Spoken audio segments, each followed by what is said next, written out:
Hello বন্ধুরা, good afternoon. আশা করছি তোমরা সবাই ভালো আছো, আমিও ভালো আছি। আমি আজকে যাচ্ছি দিদির বাড়িতে। তো এর আগে যদিও তোমাদেরকে নিয়ে যাওয়া হয়নি, তো সেই কারণে ভাবলাম তোমাদেরকেও দেখিয়ে দিই। আমি রেডি হয়ে বেরিয়ে গেছি। টোটো ফোন করেছিলাম কাকুকে, বাট কাকু বাড়িতে না থাকায় নিতে আসতে পারেনি, অন্য টোটোতে যেতে হবে।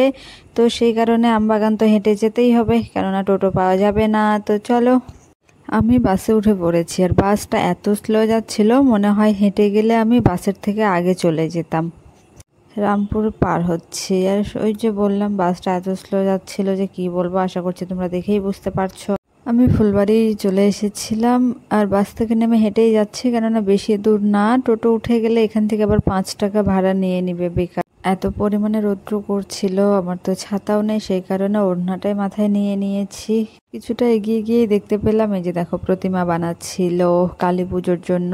কেননা তোমরা তো সকলেই জানো সামনে কালী পুজো, আর তোমাদের সকলকে অ্যাডভান্স শুভ দীপাবলি। তো আর বেশি দূর না, এবং এই জায়গাটায় এত রৌদ্র থাকার পরও এত সুন্দর ফটো উঠছিল, আশা করছি তোমরা দেখতেই পাচ্ছ। আর এটা আমি নর্মাল ক্যামেরা থেকে ভিডিও করে থাকি। তো দেখো, আমার তো মনে হচ্ছিল ক্যামেরাটা ধরেই থাকি। দেখো একবার এত রৌদ্রের মধ্যেও এই জায়গাটা কত সুন্দর লাগছিল।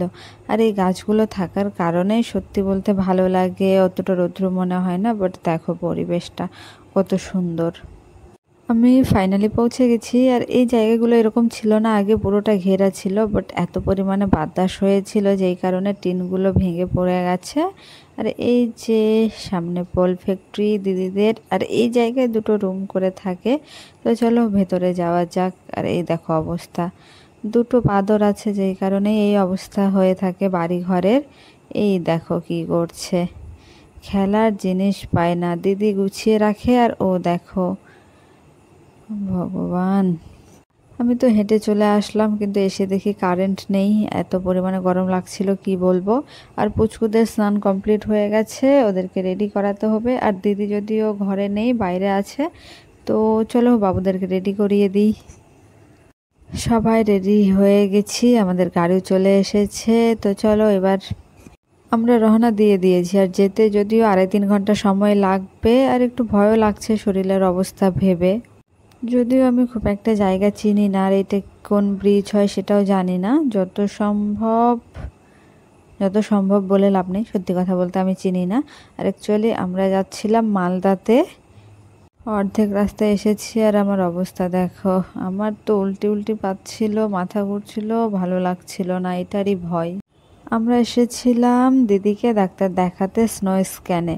তো ডাক্তারবাবুর বসার কথা ছিল 4টেই, 5টা বেজে যাচ্ছে, কিন্তু এখনও ডাক্তারবাবু আসেনি, জানি না কয়টায় আসবে। ডাক্তারবাবু চলে এসেছিলেন এবং দিদি গেছে, আর এই দুটো বাঁদরকে রেখে গেছে আমার কাছে। এই যে দেখো, যদিও ছোটোটার কোনো প্রবলেম নেই, প্রবলেমটা হচ্ছে বড়টাকে নিয়ে। ও মানে ছোটোটার থেকেও অতিরিক্ত ছোট হয়ে যায়। ফাইনালি আমাদের ডাক্তার দেখানো কমপ্লিট হয়ে গেছে। দিদি ওষুধ নিবে, ওষুধ নেওয়া কমপ্লিট হলেই আমরা বেরিয়ে যাব। কিন্তু এত পরিমাণে ভিড় ছিল, না হলেও আধা ঘন্টা এখানে। ফাইনালি সমস্ত কিছু কমপ্লিট করে বেরিয়ে যাচ্ছি। তো বাই বাই।